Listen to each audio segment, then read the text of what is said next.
de la herencia o de la genética criminal es muy importante en nuestra materia, ¿verdad? De criminología.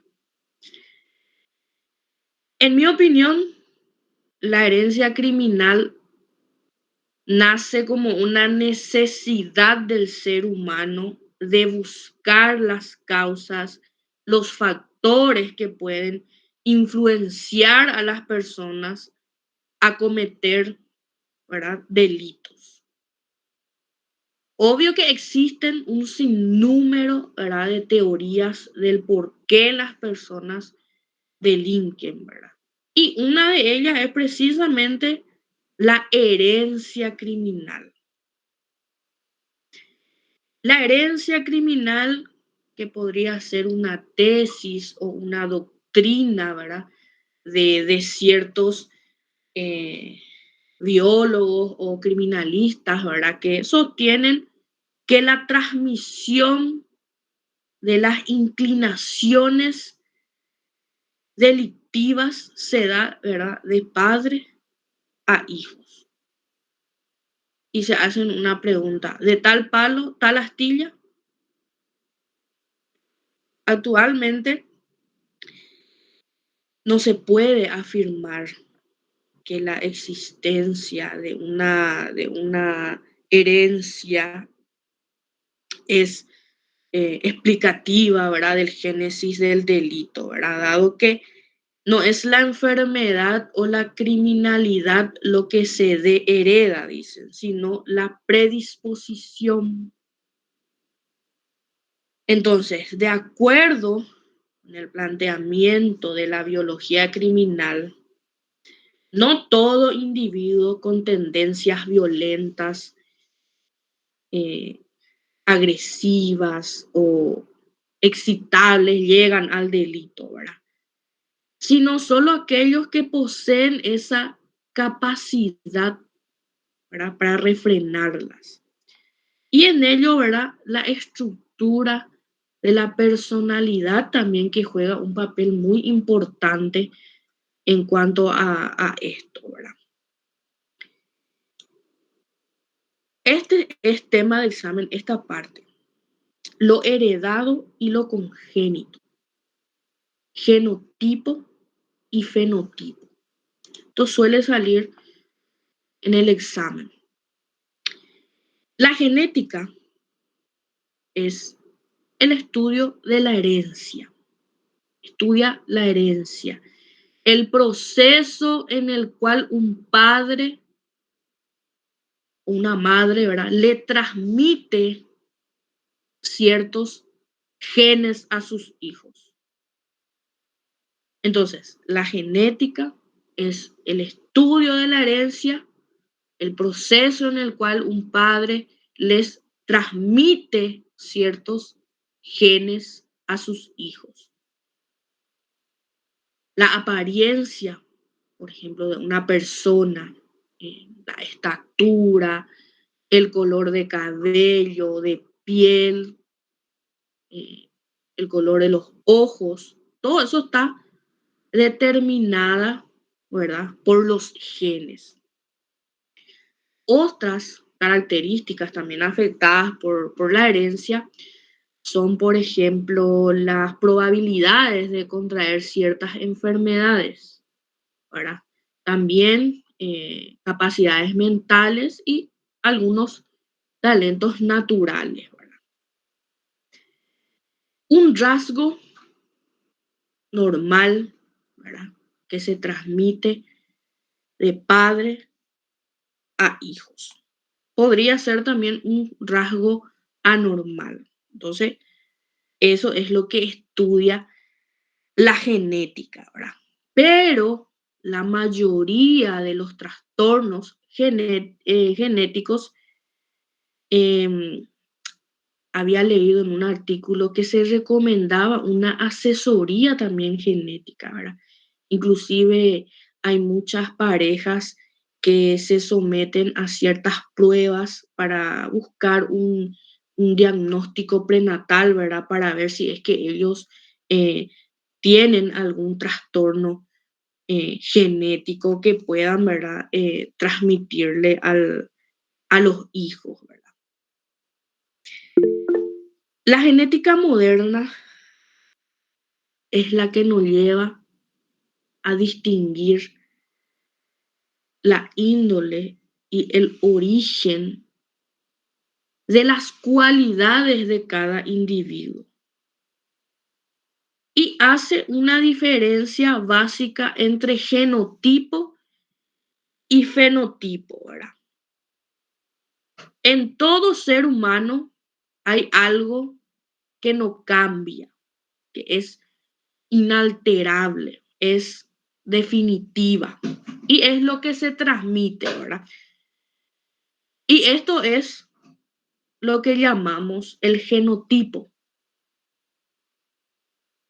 No hay dos personas con idéntico genotipo, salvo los gemelos, que vamos a estar dando más adelante. No hay dos personas con idéntico genotipo, salvo los gemelos. El fenotipo ya es un producto de la herencia, un producto del ambiente que puede ser modificado, ¿verdad? El genotipo es el conjunto entonces de caracteres recibidos por herencia. Y el fenotipo es el conjunto de caracteres que mostramos, ¿verdad? En determinado momento ya en nuestra apariencia actual. Repito porque esto suele salir en el examen. El genotipo es el conjunto de caracteres recibidos por herencia. Mientras que el fenotipo es el conjunto de caracteres que mostramos en determinados momentos en nuestra apariencia actual. El genotipo entonces queda definitiva e invariablemente fijado en el momento de la concepción. Y todos, ¿verdad?, los caracteres heredados son incorporados en la persona y ya son, ¿verdad?, adquiridos. Entonces el genotipo se transmite y se expresa. Y el fenotipo ya es la expresión del genotipo, ¿se entiende? Un ejemplo, ¿cuál sería, profe? Bueno, el genotipo podría ser el ADN, los genes. Y el fenotipo es lo que ya se ve. Por ejemplo, los mismos colores de ojos, de piel, de pelo, del cabello. O sea que uno se puede decir que es de manera interna y el otro es externa. Exactamente. Es una buena forma también de diferenciarlo. ¿Se entiende? Sí, profesora. ¿Y el Sí, profe. fenotipo es cambiable? Puede ser cambiable, ya que es lo que se expresa ya de forma, es lo que ya se ve en la persona, ¿verdad? Claro, el pelo Profe, Puede a blanco. lo mejor haber casos de personas que nacen con el pelo rubio, son rubios de niños y después se va cambiando a más claro. Cambia, ¿verdad? O en la vejez, profesora, podría ser O en la el vejez pelo también, blanco. con los pelos blancos, exactamente. Ya, ya. Entonces, ¿se entendió bien esta parte? Porque esto suele salir en el examen, así que apunten ya esta parte del genotipo y fenotipo. Sí, profesora. Luego están los factores, bueno, acá está el concepto de cada uno, que les va a servir para el examen. Los factores de disposición. Esto también creo que suele salir en el examen. ¿Qué es lo que es la disposición? y ahí nos dice nuestro PowerPoint. La persona, el ser humano, tiene una serie de impulsos que, ¿verdad?, le lleva a reaccionar más en un sentido que en otro. Yo actúo de esta forma o actúas de esta forma. Y esa capacidad de inclinarse más en un sentido que en otro es lo que se le llama disposición. ¿Se entiende? Esa capacidad de actuar, yo actúo de esta forma, ustedes actúan de otra manera. Eso es lo que llamamos disposición. Profesora, Sí, ¿esta disposición es voluntaria o involuntaria? vamos a dar esta parte. Espérame que Bueno, varía la disposición a lo largo de la existencia de la persona. A medida que las apariencias ya sufridas son alteradas por nuevas, ¿verdad? Y para designar tenemos 3 tipos de inclinaciones a obrar, que son estos 3: la heredada, la innata y la adquirida. Esto es tema de examen. Los 3 tipos de inclinaciones a obrar. La disposición heredada proviene obviamente de los padres, ¿verdad? Eso queda invariablemente fijado en el momento de la fecundación. El conjunto, ¿verdad?, de potencialidades recibidas por herencia queda fijada cuando los dos gametos, ¿verdad?, se unen, ¿verdad?, al momento de la fecundación, como les dije.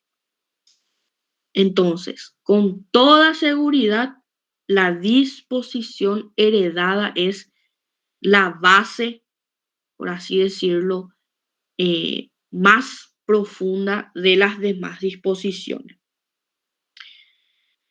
¿Se entiende? O sea, son lo que recibimos de nuestros padres, de nuestras madres, cualidades, ¿verdad? Como ser, por ejemplo, rubio, moreno, como les habías dicho, el color de ojos, todo eso queda fijado al momento, ¿verdad?, de la fecundación. A eso lo llamamos la disposición heredada. profesora, Sí, ¿y eso también se puede dar en los genotipos? ¿O solo no, fenotipos? no. ¿Por qué los genotipos? En cuanto a lo que sería la disposición heredada, ¿se refiere solo a la herencia de los fenotipos? De los genotipos podría ser, porque el genotipo es lo que ya queda, es lo que vos heredás, ¿verdad? De tus padres, los genes. Eso queda al momento de la concepción.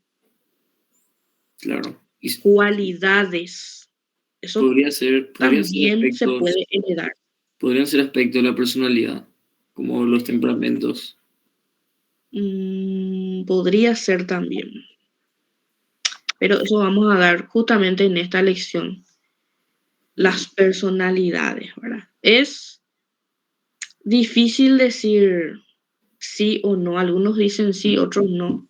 Si podemos heredar las mismas personalidades de los padres, ¿verdad?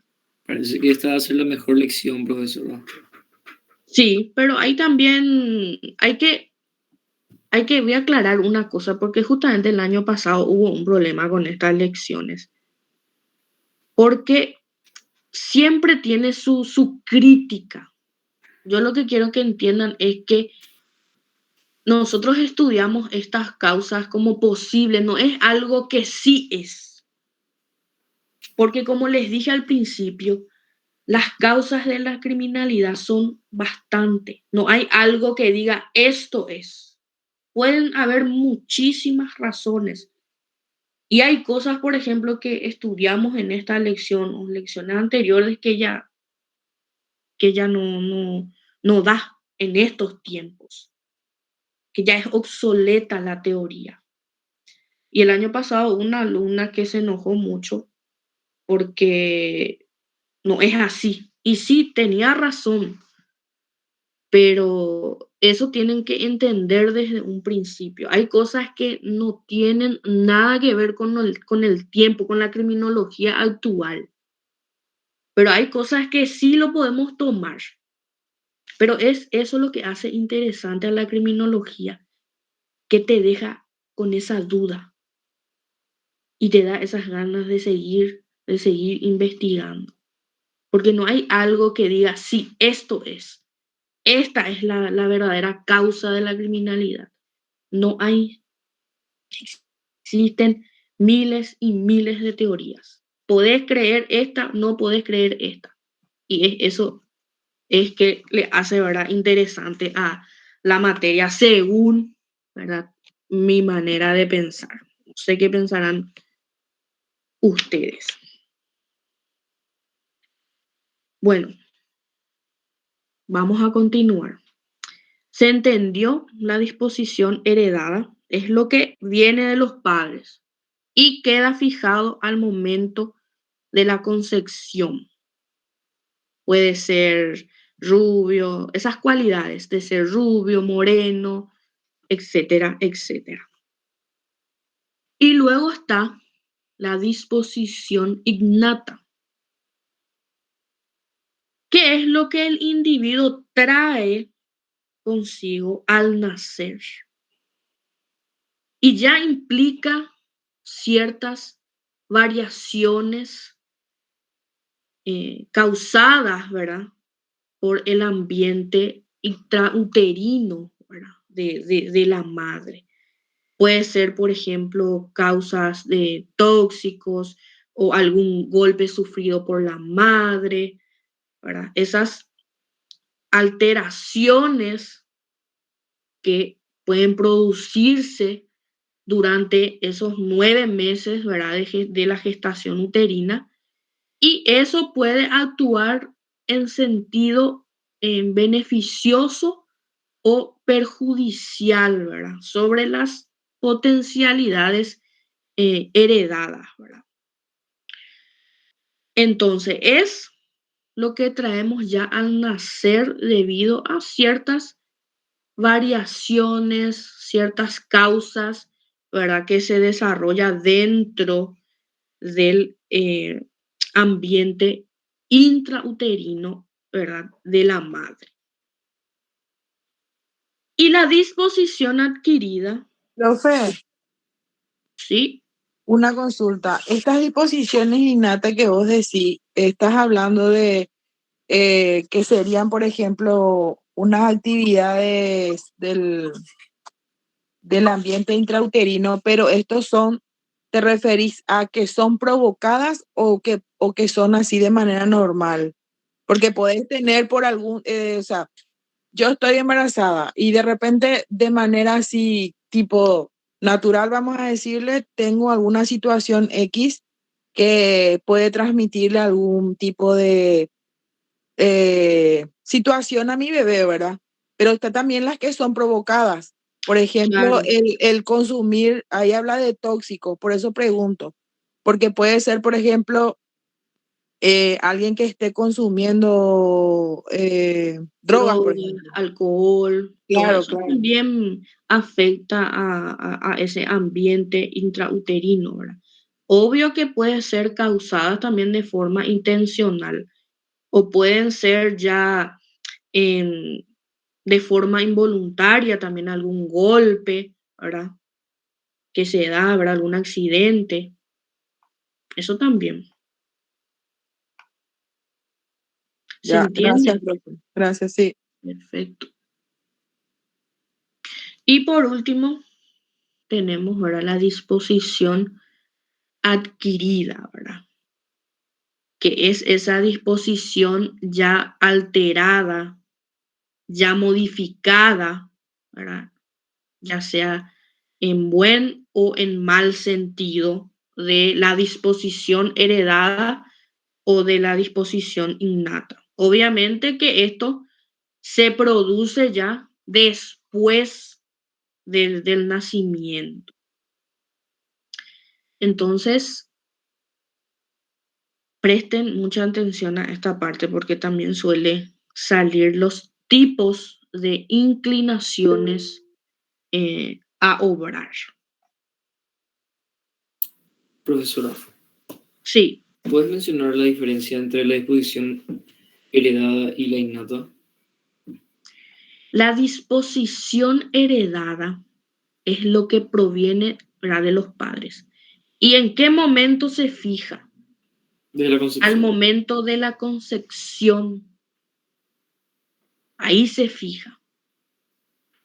La innata ya puede ser después, o sea, ya es, se produce no sé cómo es ese término, ¿verdad?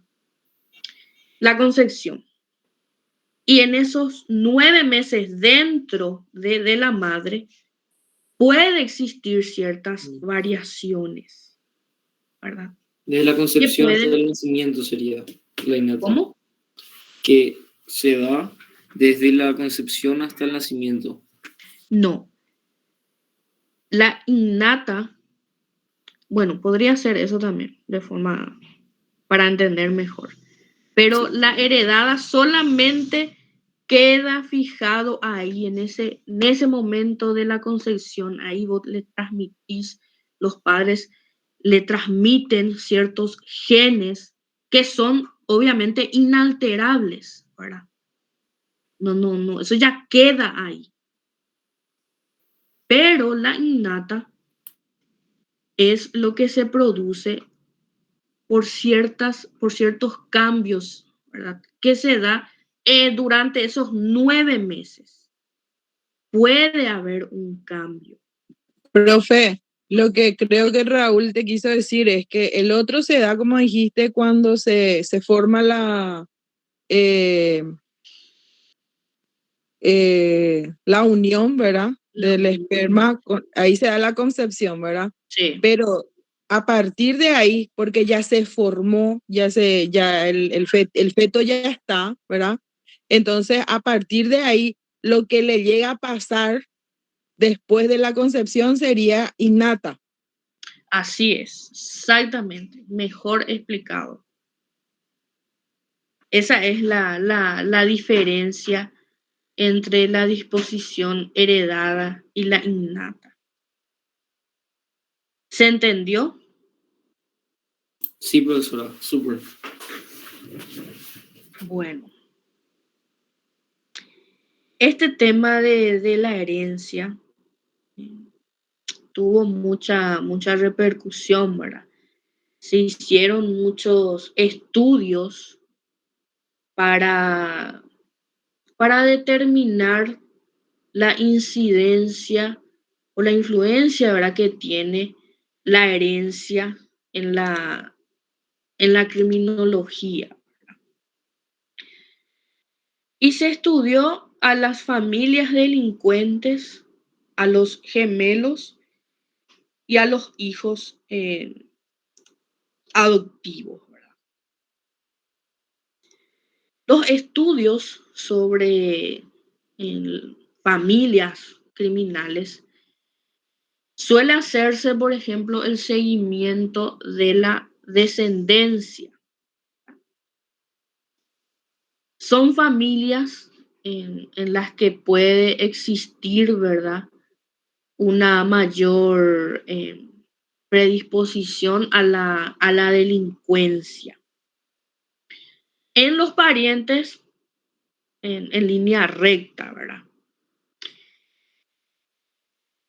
Pensando, ¿verdad?, en la herencia criminal, varios investigadores orientaron, ¿verdad?, sus esfuerzos al estudio, ¿verdad?, de las familias criminales, en donde realizaban, ¿verdad?, una verdadera geología criminal, ¿verdad?, encontrando concordancias, ¿verdad?, notables y demostrando, ¿verdad?, que existen familias célebres en las que la mayoría de los componentes son criminales, ¿verdad?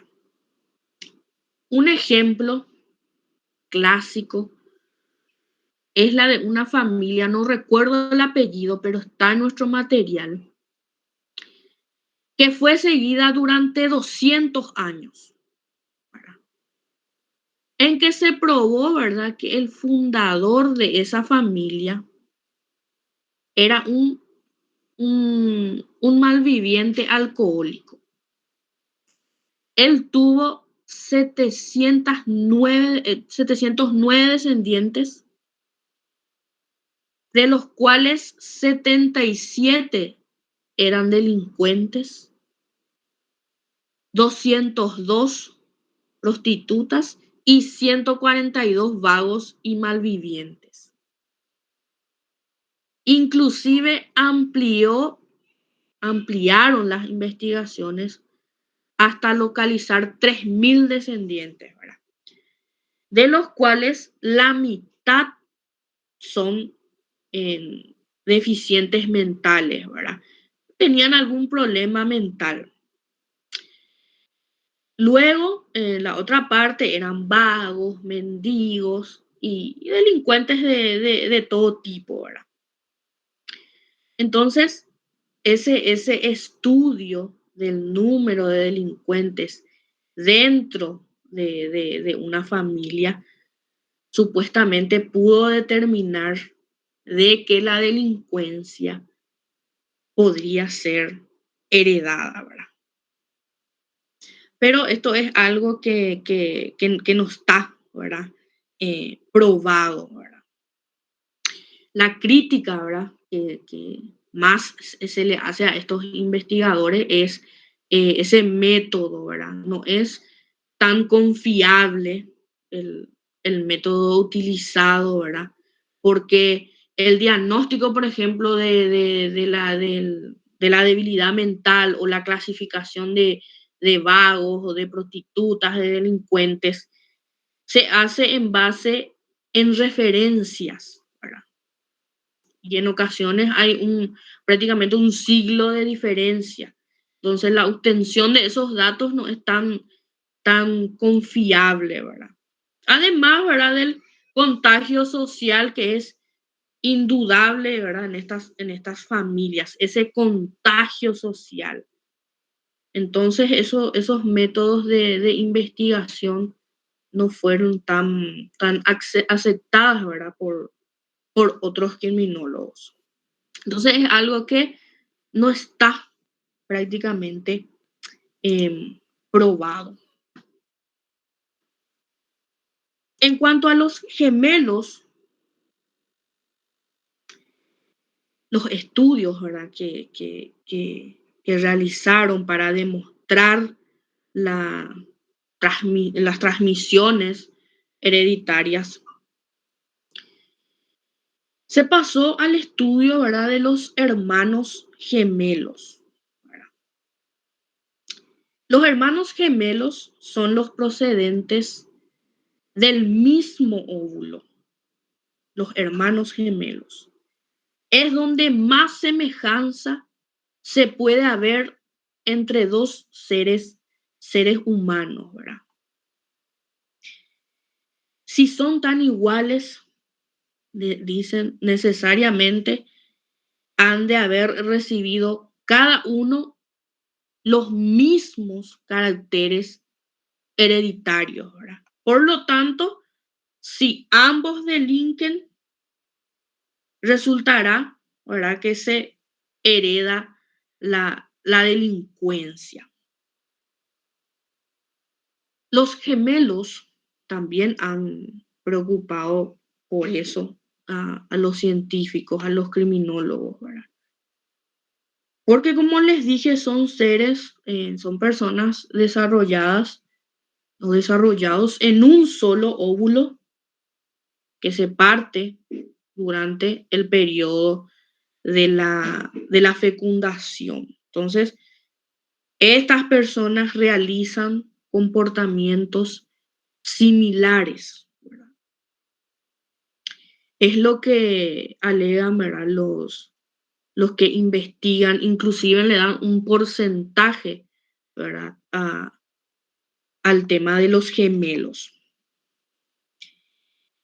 Luego están en los otros tipos de gemelos, pero no se los llama gemelos, sino vitelinos.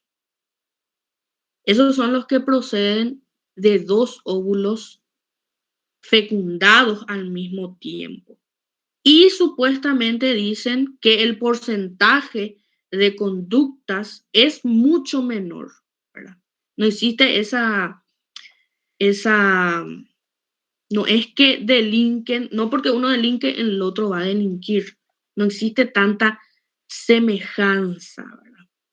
Entonces, estos estudios se refieren a las investigaciones sobre el comportamiento más bien de los gemelos, ¿verdad? Y busca a través de ellos determinar cuál ha sido el comportamiento, ¿verdad?, de los gemelos, cuyos padres también pudieron haber sido delincuentes, ¿verdad? Y partiendo de la hipótesis de que los gemelos poseen idéntica carga hereditaria, a veces son del mismo sexo, ¿verdad? Por lo que se espera que también coincida en su comportamiento. ¿Se entiende? En el material, por ejemplo, habla, eh, creo que a los gemelos se los llama monocigóticos. Si uno de ellos comete un delito, dice la probabilidad de que sus gemelos cometa otro delito es del 90%. Y los bisigóticos, ¿verdad?, que son el resultado de dos óvulos, como les dije, tienen una probabilidad de que el otro cometa otro delito, o sea, es muy baja, casi un 0%. Imagínense, hablan de porcentaje, ¿verdad? Pero obviamente que estos estudios, estas investigaciones también tuvieron su crítica. Porque no solamente se puede tomar lo que se hereda o ese factor de predisposición criminal, ¿verdad?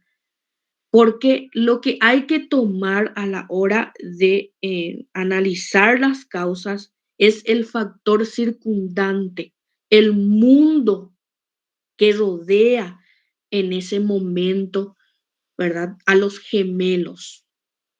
¿Se entiende? El factor social, puede ser también la economía familiar, la miseria. Todo eso hay que tener en cuenta a la hora de investigar y de entender, ¿verdad?, las causas de la criminalidad. En cuanto a los hijos adoptivos, tiene su estudio, ¿verdad?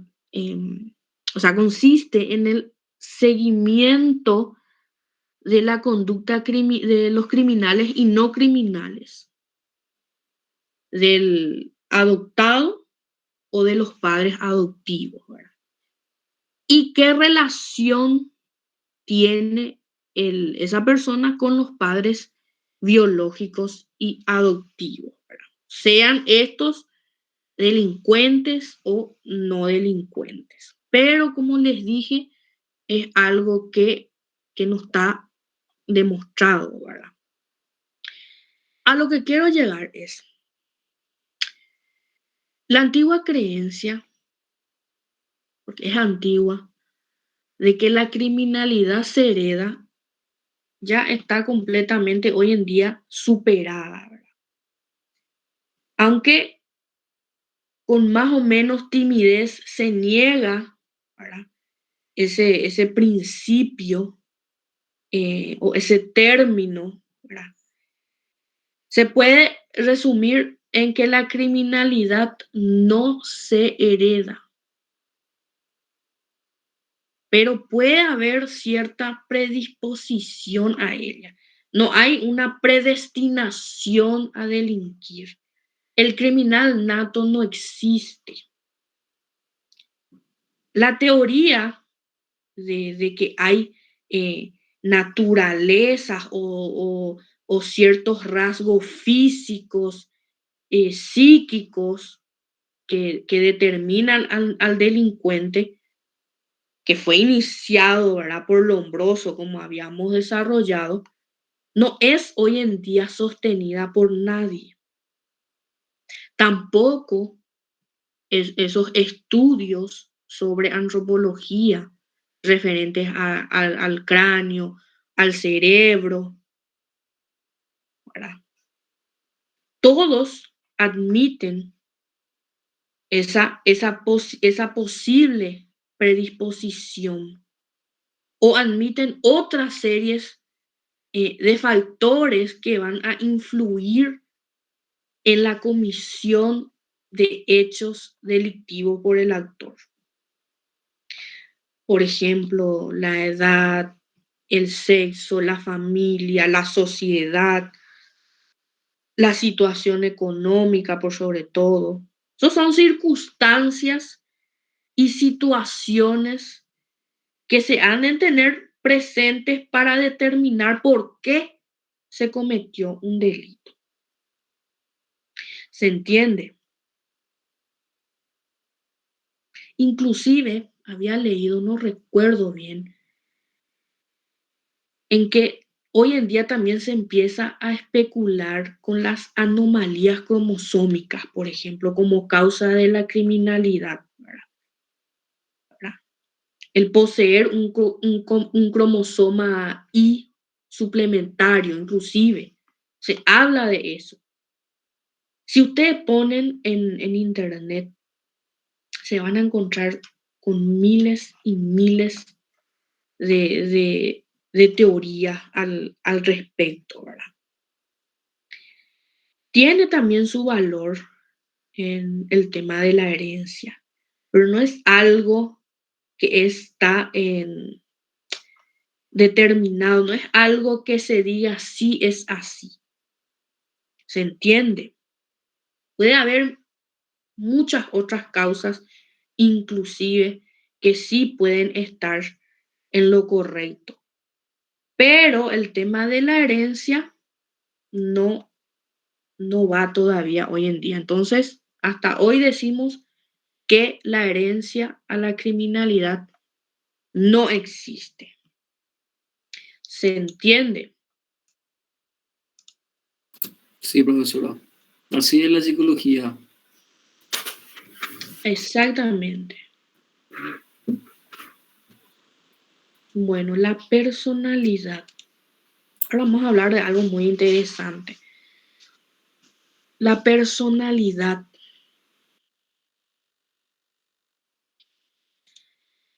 ¿Qué se entiende por personalidad? Un conjunto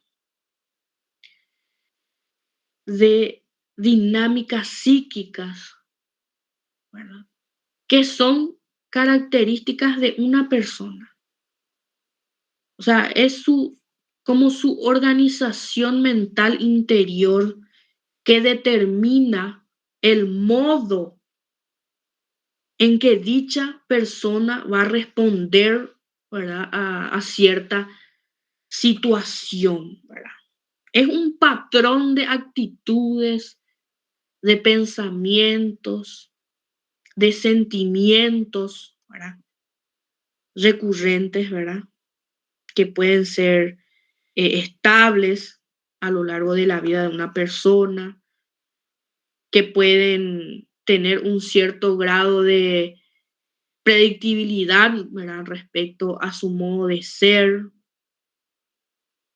Pero así también existen ciertas personas que padecen ciertos tipos de trastornos de la personalidad, ¿verdad? Que pueden presentarse de una manera, de una manera deficiente en cuanto al control de los impulsos. Asimismo, las personas con trastornos de la personalidad son hoy en día muy frecuentes. Personas sumamente necesitadas de estimación, ¿verdad? Que buscan obtener por medios muy variados, que en ocasiones puede llegar a convertirse inclusive en actividades delictivas, ¿verdad? La psicopatía, por ejemplo, la personalidad psicopática, que es un término que se utiliza o se aplica a varias anomalías o desviaciones de la estructura de la personalidad, ¿verdad? En personas que no son psicóticos ni débiles mentales. No cualquier persona, o sea, son incapaces estas personas de participar en relaciones sociales o de someterse a las normas comunes, ¿verdad? Que determina, ¿verdad? La cultura. Y se admite muchos tipos de personalidades psicopáticas. Existen muchas, pero yo les cito estas que están aquí. La astémica, la compulsiva, la explosiva, la inestable, la histérica, la perversa. Existen muchas. Las astémicas, por ejemplo, que son que se caracterizan por su baja energía, por la pérdida de entusiasmo, por el exceso de sensibilidad frente a ciertas situaciones. Es un trastorno caracterizado por el fácil agotamiento físico y psíquico, ¿verdad? Pueden ser criminales, pero no son violentos, ¿verdad? Más bien se inclinan a delitos de omisión, ¿verdad? Porque no son violentos, ¿verdad? Está, por ejemplo, la personalidad compulsiva, eh, que es que puede ser una persona exagerada, una persona incapaz de relajarse.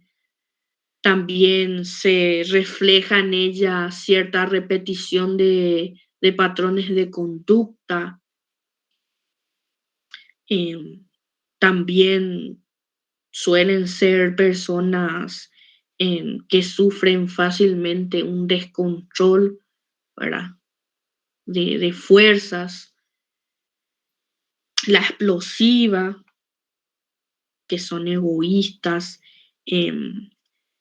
Lo que le caracteriza a estas personas son esos estallidos emocionales y esas reacciones de ira extrema, ¿verdad? Cuando están enojados, cuando están furiosos, ¿verdad?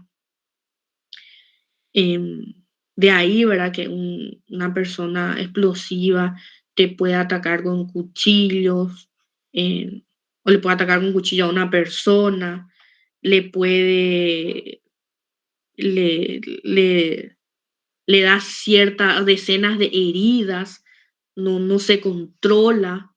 Si va a disparar, le dispara varias veces, lo mutila, lo descuartiza. Su criminalidad es destructiva, ¿verdad? Y se dirige siempre contra la vida, contra la integridad corporal, ¿verdad? Los inestables, que son personas que pasan con extraordinaria facilidad a sentirse alegres, contentas, después se sienten desanimados, esa brusca modificación, ¿verdad? Que desconciertan a las personas con las que mantienen un trato más íntimo, ¿verdad? Esta anormalidad se encuentra mucho en personas, en mendigos, en vagos, ¿verdad? Y muchas veces con la forma de vida, ¿verdad? De esas personas, lo lleva a ser alguien inestable, ¿verdad? Están las histéricas, la personalidad histérica, que es una afección mental por la cual las personas actúan de una manera muy emocional, muy dramática, ¿verdad? Em, ellos sienten intensamente, ¿verdad? Ellos no admiten nunca adjetivos. También su forma de vestir puede ser llamativa, tiende a someterse, ¿verdad?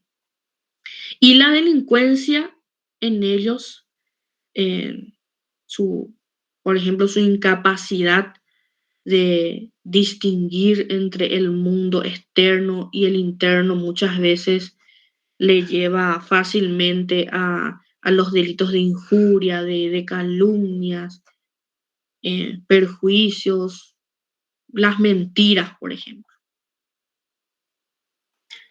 Y luego la personalidad que más a mí me interesa a la hora de realizar el examen es esta personalidad, la personalidad perversa, ¿verdad? Que se caracteriza por la excesiva fuerza de los impulsos instintivos, antisociales, la carencia o el enorme debilitamiento, ¿verdad? O sea, la ausencia de esos sentimientos morales. Y la capacidad delictiva de la personalidad perversa es prácticamente ilimitada. Ataca la fama, la propiedad, el pudor, la integridad corporal. Por ejemplo, si llega a juicio, por ejemplo, hace gala del mayor cinismo, no siente, no demuestra el remordimiento por lo que ha hecho, porque son personas que se creen superiores, que manipulan, ¿verdad? Y pueden actuar incluso con maldad. Tiene esa dificultad para ver al otro, ¿verdad? Lo que le caracteriza a estas personas es la falta de empatía.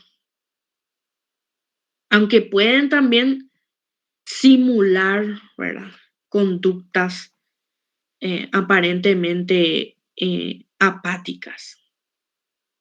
Este tipo de personalidad se vio en, en muchos criminales, muchos asesinos seriales.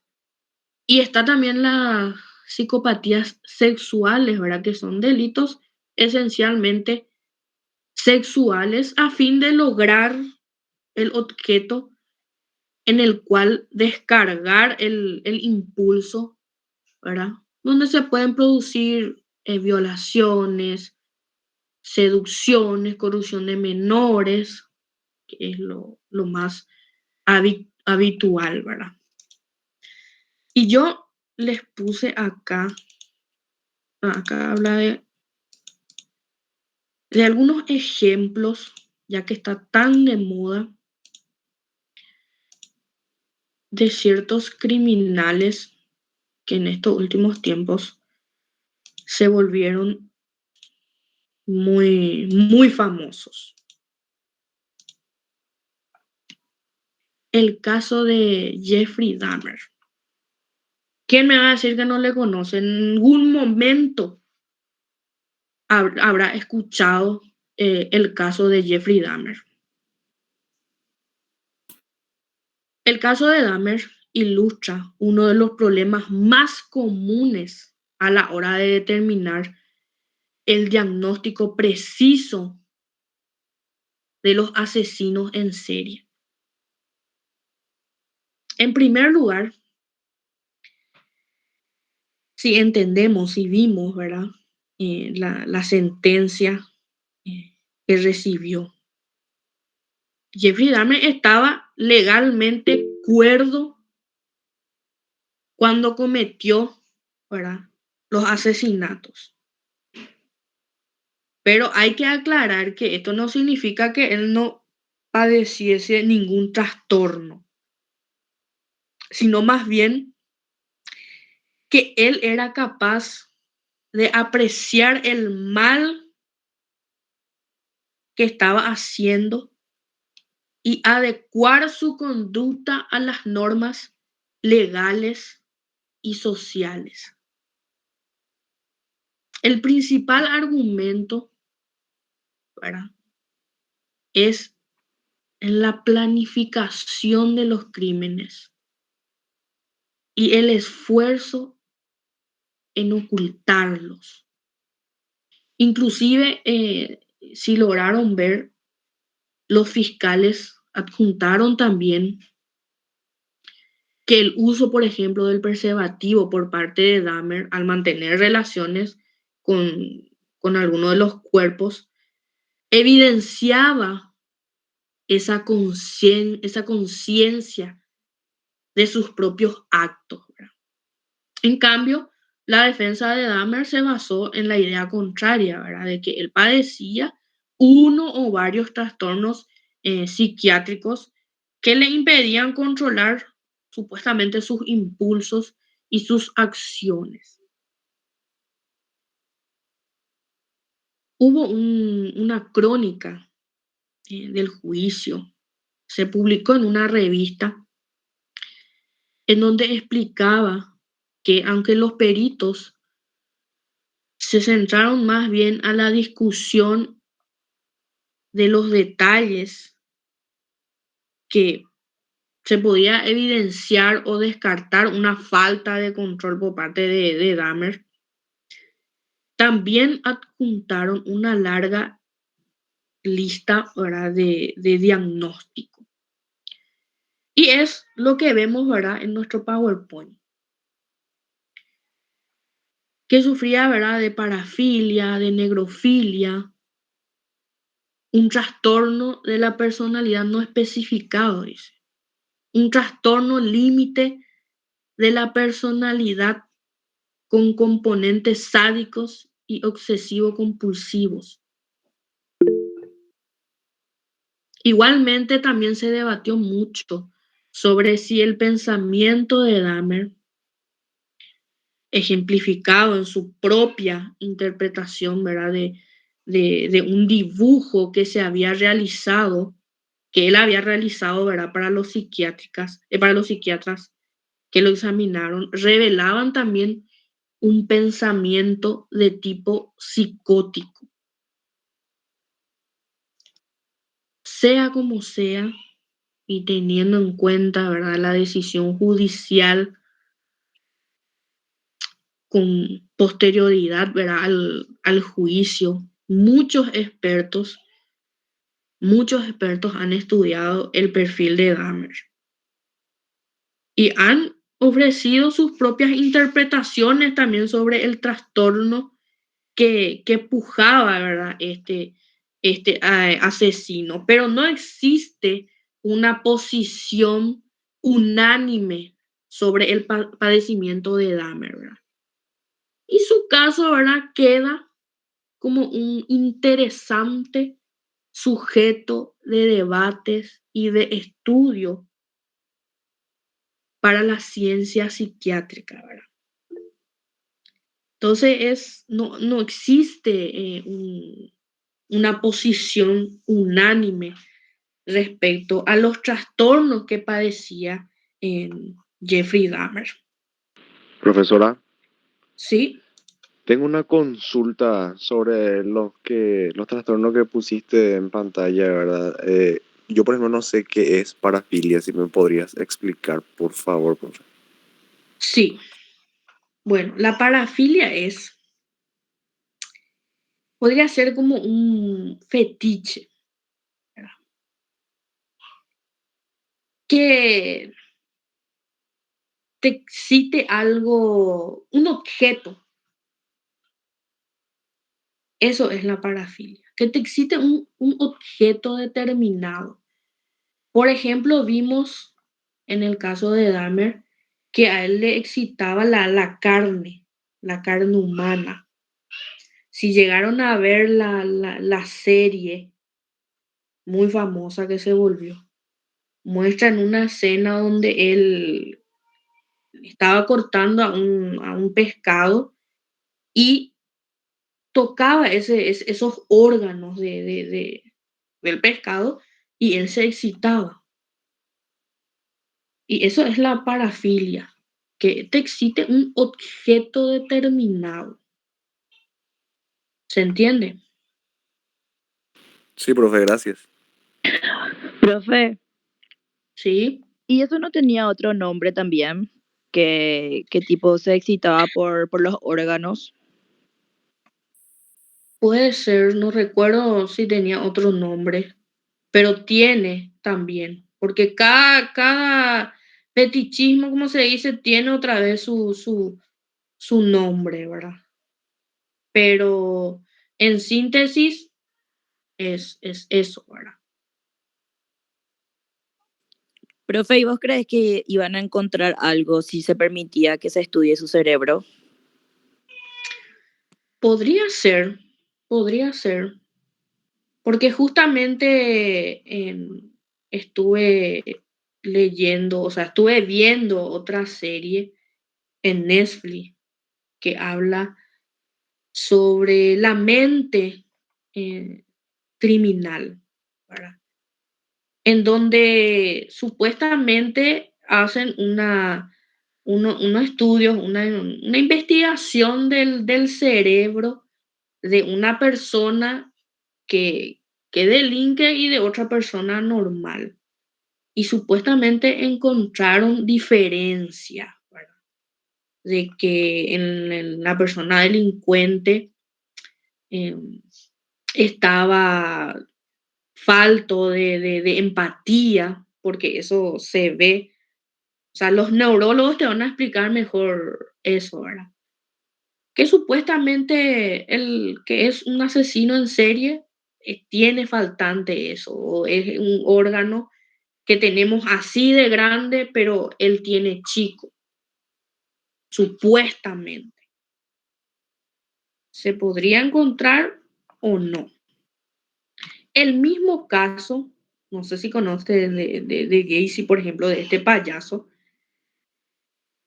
él sí se estudió el cerebro, pero no encontraron, por ejemplo, ninguna anomalía. Entonces, es algo que no tiene otra vez explicación, ¿verdad?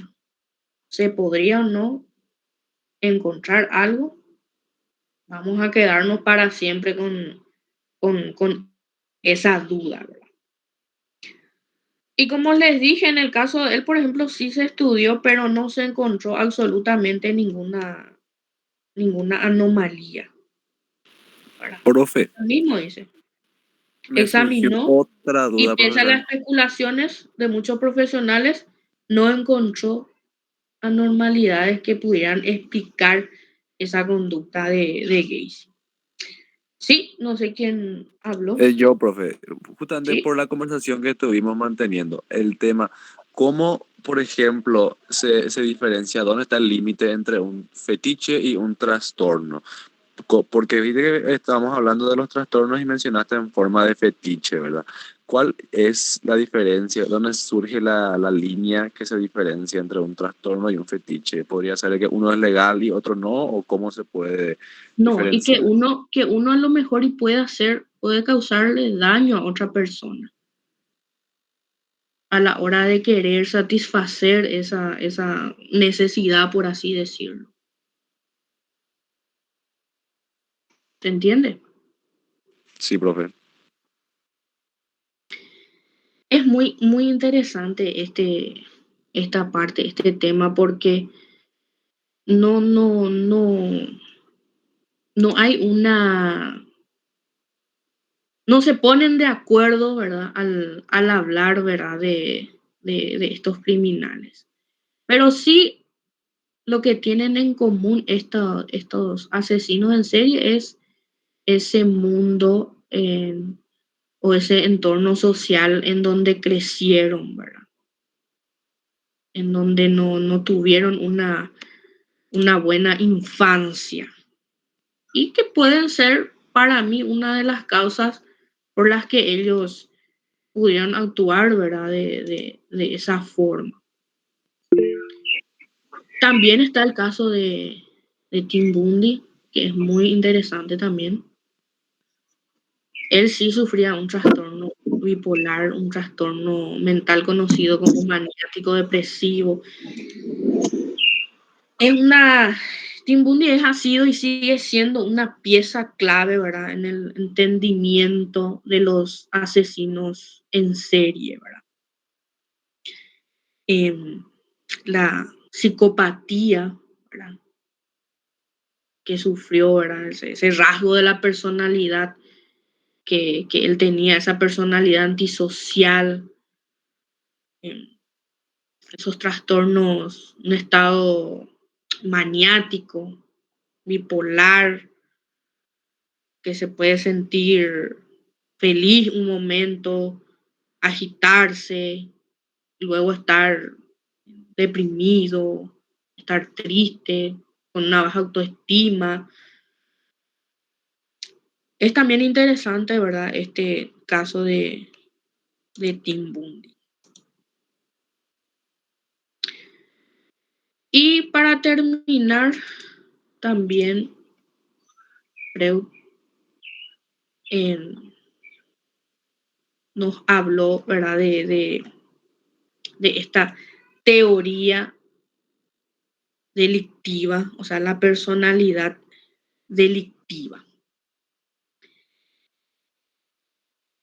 Pero, como conclusión, antes, ¿verdad? De empezar, es muy interesante esta discusión en cuanto a las causas, ¿verdad? Creo que vamos a hallar, o sea, que nunca vamos a hallar algo que sea determinante o que sea, ¿verdad? Esto una causa de la criminalidad. Como les dije, puede existir miles y miles de causas por las que una persona va a delinquir. Y les recomiendo mucho también esa serie, En la mente de un criminal. Creo que así se llama la serie. Porque es muy interesante ya que habla muchos profesores de psiquiatría, profesores de criminología también, en donde hablan mucho sobre la personalidad y la mente, ¿verdad?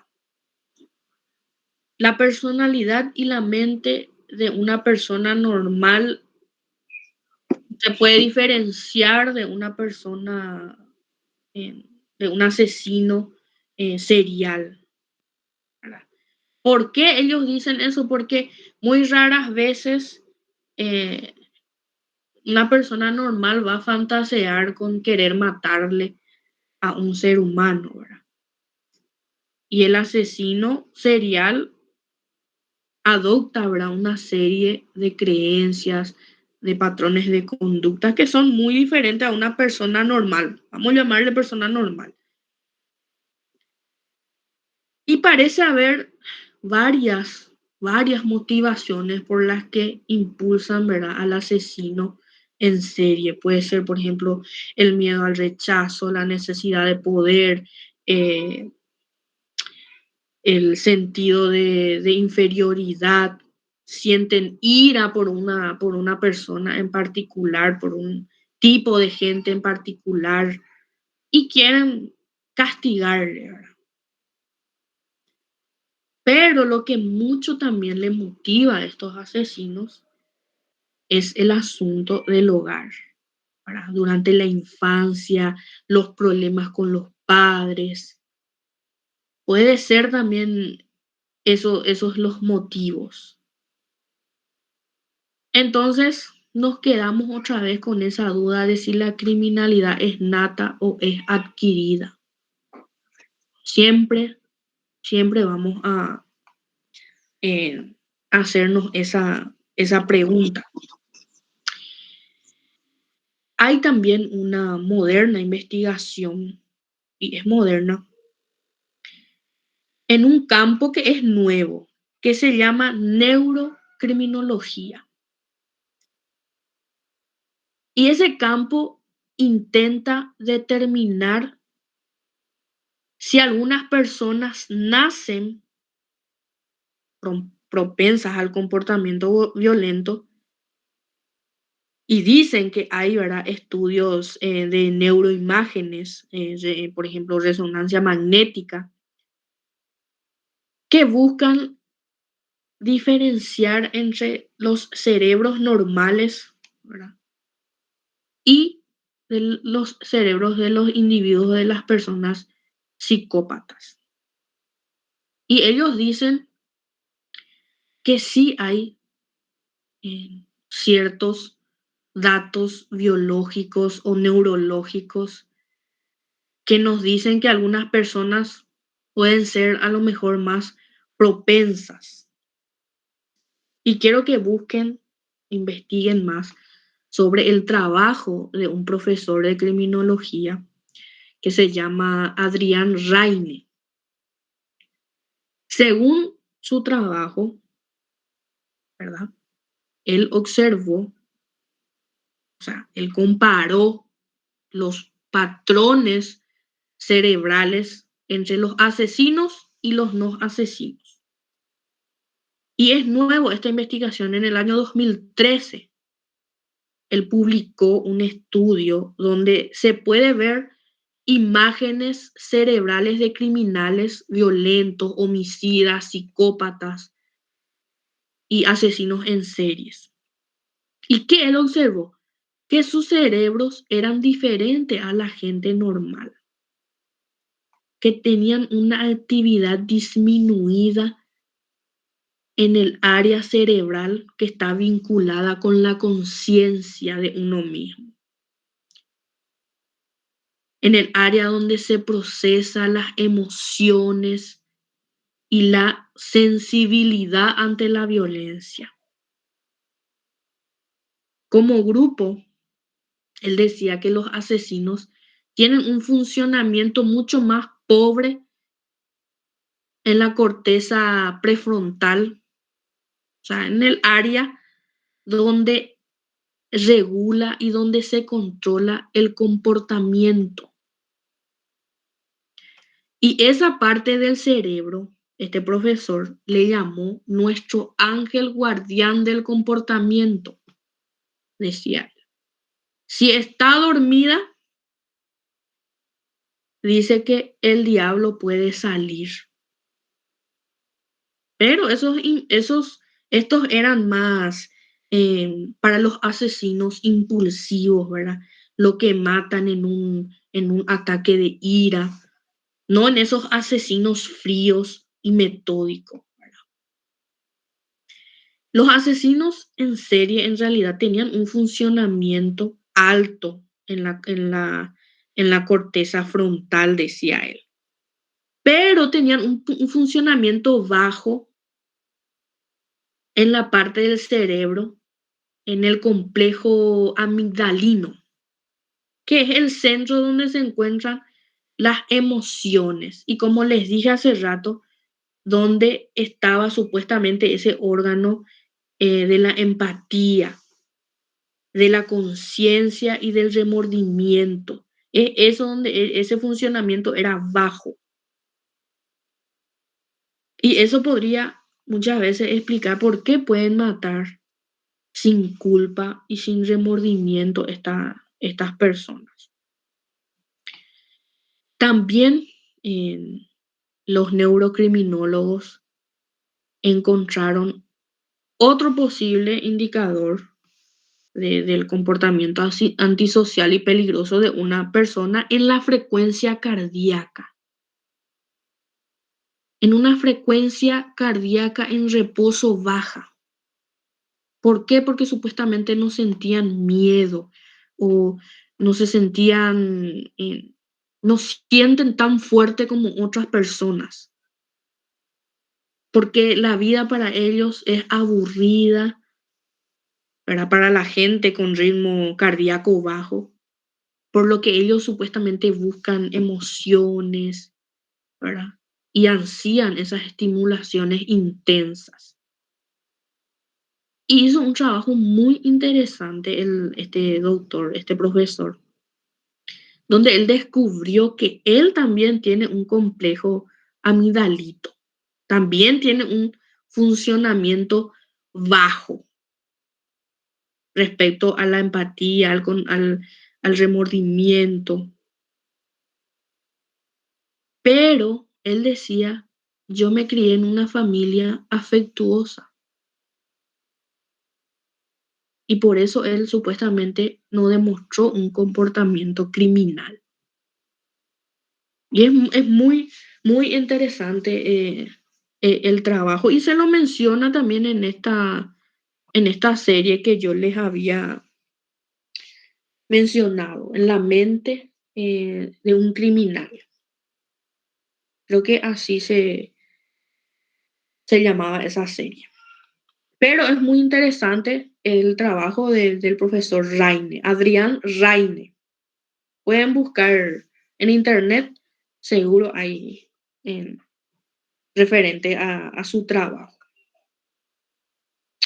Bueno, la teoría de la personalidad delictiva, según Freud. Él se interesaba por estudiar una patología muy frecuente en su tiempo, que era la histeria. Y comienza él, ¿verdad?, con unas técnicas hipnóticas para tratar de aliviar los síntomas, ¿verdad?, de quienes padecían ese mal, ¿verdad? Y en eso él descubre un método terapéutico. Inicialmente él va a describir minuciosamente una técnica, un procedimiento, ¿verdad?, que históricamente hoy lo conocemos, ¿verdad?, como psicoanálisis. El psicoanálisis, ¿verdad?, es inicialmente un instrumento para tratar a personas que padecen esta patología, ¿verdad? Si bien en sus inicios él se abocaba exclusivamente a la cura de la parálisis histérica, que era sufrida por una gran mayoría por el sexo femenino, ¿verdad? Luego ya abarcó otro tipo de neurosis como la paranoia, ¿verdad? La neurosis obsesiva. Y son esos caminos, ¿verdad?, de quienes se atreven a indagar, ¿verdad?, el espíritu humano muchas veces y conducen a destinos inesperados, ¿verdad? Y él, en su afán de descifrar el enigma del alma humana, se va a encontrar con múltiples elementos que pretenden clasificar, ¿verdad?, el origen de la conducta. La concepción, ¿verdad?, acerca del génesis del delito es totalmente opuesta a la del Lombroso. O sea, él no pensaba como Lombroso. Lombroso nos decía que el verdadero criminal nace pero para Freud se hace el criminal. Y cualquier tipo de criminalidad se explica a través del psicoanálisis, decía él. Todo hombre es innatamente un criminal, o sea, es un inadaptado y conserva en su plenitud esa tendencia durante los primeros años de vida, decía él. La adaptación del sujeto a la sociedad luego de su periodo de lactancia o en su periodo de lactancia empieza entre el 4º y el 6º año de edad y termina en la adolescencia, decía él. Y en ese momento el criminal se transforma o se puede transformar en acciones, sus instintos inadaptados a la sociedad. Entonces la diferencia entre el delincuente y el hombre normal, decía él, generalmente no es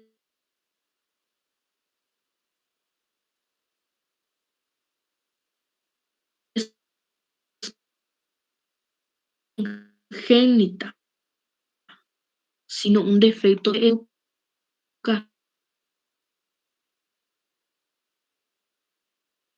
educación en cuenta, adquiriendo una disciplina fácil si tiene grietas y a raíz de influencias sociales. Básicamente en eso se centraba esta teoría de la personalidad delictiva de Freud. ¿Se entiende? Todo esto que les cité acá es lo que tiene como un resumen aquí de esta teoría. ¿Alguna duda, consulta? Profesora, ¿puedes retroceder en las diapositivas en las que salen los tipos de personalidad? La que está después de la psicopatía. Psicopatía. La que está después de eso sería. Profe, el tema de la personalidad, el tema de los gemelos. Sí. Yo tengo mi hermano gemelo y es muy complicada. Yo creo que sí hay estudios más avanzados ahora porque anteriormente no había tanto. Creo que Mengele fue el que experimentó bastante con ellos, pero no se puede archivar todos sus estudios por lo visto. Pero las personalidades son totalmente diferentes. Pero ustedes son gemelos. Gemelos idénticos. Y vieron, o sea, no es algo que... Sí, no es exacta, o sea... Exacta, sí. No, es que surgió nomás esa idea como que heredan las mismas características, o sea, se crean en un mismo óvulo. Y por eso es que se creo que creó dijeron esa también, idea. Sí, dijeron también de que ni siquiera la huella dactilar es la misma. Y tanto así, entonces su personalidad tampoco es igual. Así es. Excelente. Profesora. No sé cuál es. No, la primera era la que tenía la lista de todas. Acá el título dice que son los tipos de personalidades psicopáticas. ¿Y qué sería una personalidad psicopática, profesora? Y algo que es anormal en la conducta de una persona. Claro, algo que podría ser como trastornos. Un extremo, como un trastorno, algo anormal. Entonces, estos serían como tipo de personalidad trastornadas o trastornos de la personalidad. Sí, trastornos de la personalidad. Trastornos trastornos de la personalidad, en donde cada uno tiene sus características y de acuerdo a eso puede incidir en una conducta criminal. Claro, y La cicloide, por ejemplo, ¿qué sería, profesora? Hay algunas que no mencionaste y eso quería preguntarte. La cicloide, ¿cuál era esa? Siempre tiene un nombre raro ahí en internet. La cicloide se caracteriza por una inestabilidad. Puede ser o podría ser idéntica a los trastornos de bipolaridad, por ejemplo. Ese tipo de personalidad. O sea, va más por ese lado. ¿Y cuál sería su diferencia con la personalidad inestable, por ejemplo? Bueno, la personalidad inestable son personas también que fácilmente se pueden alegrar y después pueden estar tristes, ¿verdad? Sí. Pero yo creo que son prácticamente lo mismo, sino con distintos nombres. La cicloide creo que el nombre de venir es ciclos y ahí menciona la palabra periodos. Entonces, Sí. puede que tenga un patrón la cicloide y la Puede inestable ser. no, que Sí. sea volátil. Puede ser también referente al periodo, ¿verdad? En cuánto tiempo dura eso en una persona, o si ya padecía desde la infancia, por ejemplo. Sí. Pero yo siempre, en cuando voy a hablar de ellos, digo prácticamente que son lo mismo para no crear tanta confusión. Uh-huh.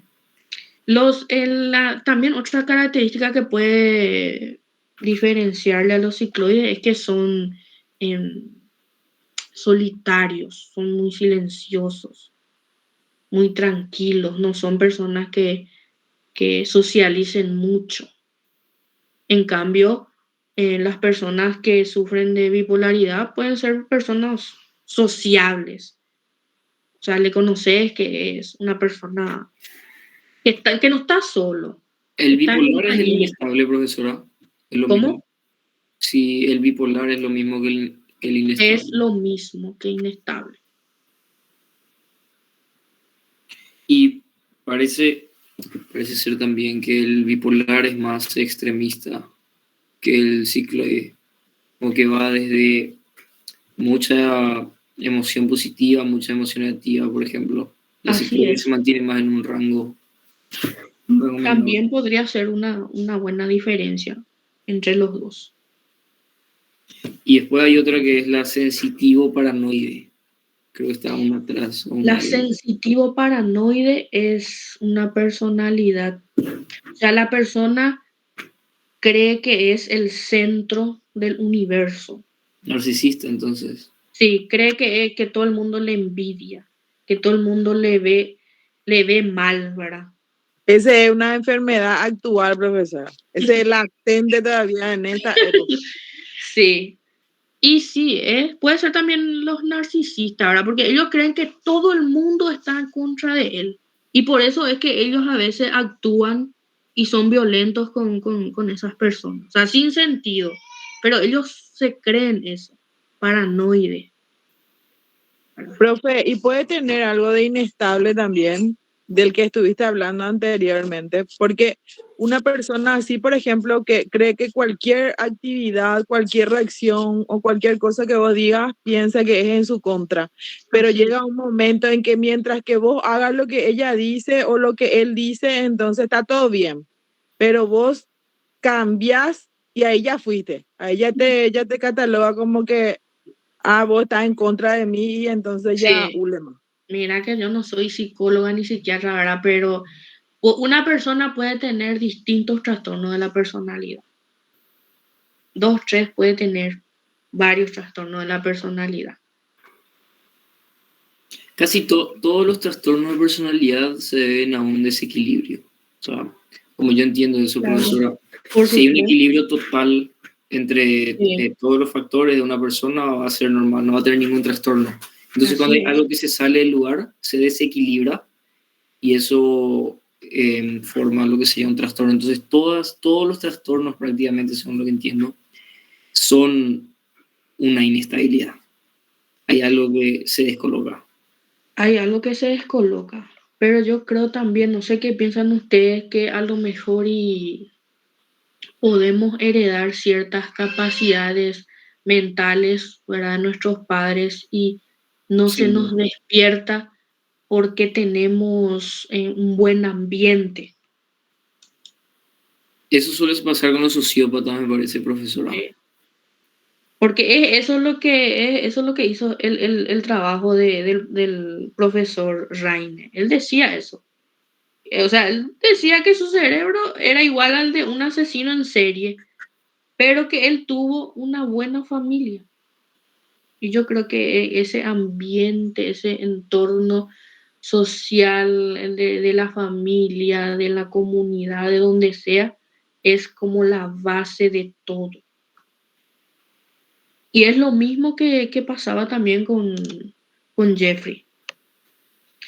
Si vieron la serie o si conocen su historia, van a darse cuenta que él tuvo una infancia totalmente infeliz. ¿Ya viste la segunda parte, profe? ¿Cuál sería la segunda parte? Y El subieron tema de otra serie de él. No, todavía no vi esa. Yo solamente sí ya vi lo que es la serie en sí. Pero se habrán dado cuenta ustedes, si es que vieron la serie, cómo también en esa serie trata de darle a él una imagen de que supuestamente se arrepintió. ¿Recuerdan cuando dimos sobre la televisión y el delito? Cómo le van a gloria muchas veces la serie, por ejemplo. Para atraer a la audiencia, profesora. Sí, eso también es lo que yo me fijé.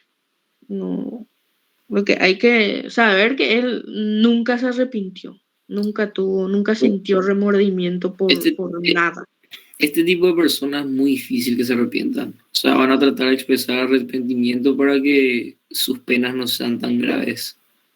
O sea, ahí supuestamente se arrepienten, pero solo expresan eso para que sus penas no sean tan grandes. Así Es lo que es. pienso. Pero realmente es muy difícil que se arrepientan, sobre todo los que tienen trastorno de personalidad psicópata. Mismo, yo investigué mucho Muy difícil. sobre este tema, sobre el caso de Marabel, por ejemplo. Estuve buscando mucho si había algún informe psiquiátrico de él, pero no encontré. Él también es un tipo de psicópata, ¿verdad? Porque ¿a cuántas personas les mató? A 5 personas, incluyendo 2 criaturas. Y si vieron el juicio, se pudieron dar cuenta de que él no sentía ningún tipo de remordimiento, nada. Al contrario, se lo veía soberbio, altanero. Tiene una disfunción. Podría ser también un tipo de estrategia. Podría ser también un tipo de estrategia para que la gente que tenga esa condición se arrepienta también al final. Entonces muestra ya una parte porque al final se arrepintió que no era bueno que haga eso. También puede ser también como una estrategia, como lo dije por el tema de Trovato, por ejemplo. Hace poco él salió y dijo que él estaba arrepentido, que le conoció a Jesús, a Dios. Y puede ser también una estrategia en cuanto a su pena, ¿verdad? Acuérdense que los que tienen buena conducta salen más rápido, no cumplen las penas. Sí, Raúl, creo que acá levantaste la